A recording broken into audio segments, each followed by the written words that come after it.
যেহেতু এখন বর্ষাকাল আর বর্ষাকালের পানি মানে নদীর পানি আমাদের এখানে কোল আছে, সেই কোলে আর কি ঢুকে গেছে। তো আমি বিকালে না দুপুরে একটু ঘুরতে ঘুরতে আমাদের এখানে যে কোলটা আছে সেখানে পানি দেখতে যায়। তো পানি দেখার সময় মানে পানি দেখতে যাওয়ার সময় দেখি ওই জেলেরা এখানে মাছ ধরতেছে। তো আমি আর কি এই মাছ ধরা দেখতেছি, যেহেতু রাস্তার সাথে মনে হয় যে আর কি 3 থেকে 5 মিটার এরকম আর কি দূর হবে।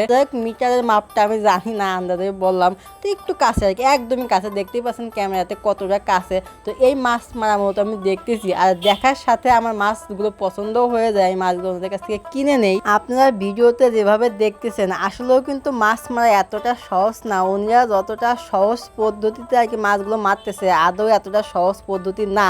তো ওনাদের আর কি মাছ মারতে মারতে একটা অভ্যাস হয়ে যায়, একটা অভিজ্ঞতা হয়ে যায়, সেখান থেকে আর কি মূলত ওনাদের কাছে ইজি হয়ে গেছে। আর এভাবে মূলত আমিও মাছ মারতে পারি, যেহেতু আমাদের পুষ্কুনি আছে। যখন আমাদের এখানে জেলেরা আসে মানে আমাদের পুষ্কুনিতে মাছ ধরার জন্য, তখন আমি ওনাদের সাথে মাছ ধরতে নামি। তো আমার ভালোভাবে অভিজ্ঞতা আছে। আর আমার মতন আপনারা কে কে মাছ ধরতে পারেন অবশ্যই কমেন্টে কিন্তু বলে যাবেন। তো দেখতেই পাচ্ছেন মাছ গুছানো সম্পূর্ণ কমপ্লিট। ওই হচ্ছে থেকে মাছ, সম্পূর্ণ মাছ আমি দেখাবো, যেহেতু ওনাদের কাছ থেকে আমি মাছগুলো কিনেই নিয়েছি। ওনারা কর্নারে আসবে মানে এক সাইডে দাঁড় করে, তারপর আর কি মাছগুলো নেবো। এখনো যে আমি মাছ নেবো তা ওনাদেরকে বলি নাই। যখন ওনাদের আর কি ঝুড়িতে ফেলানো হয়ে গেছে তখন আমি ওনাদেরকে বলি যে ভাই মাছগুলো বিক্রি করবেন কিনা। তো ওনারা বলে অবশ্যই বিক্রি করবো, যেহেতু মাছ মারতেছি বিক্রি কেন করবো না। তো সেই যেই কথা সেই কাজ বলতে তোমরা এই সাইডে আসো আমরা মাছগুলো দেখাই। তো দেখতেই পাচ্ছেন এই হচ্ছে গিয়ে মাছ। এখানে মূলত আর কি একটা খেয়াও আর কি মূলত এই মাছটা হয়েছে। আর মূলত ওনারা 2টা খেয়াও দিছে। তো 2টা খেয়াও এই যে পাতিল, সাদা পাতিলে দেখতে পাচ্ছেন, এটা হচ্ছে আগের খেয়ার মাছ। আর এখনকার খেয়ার মাছ হচ্ছে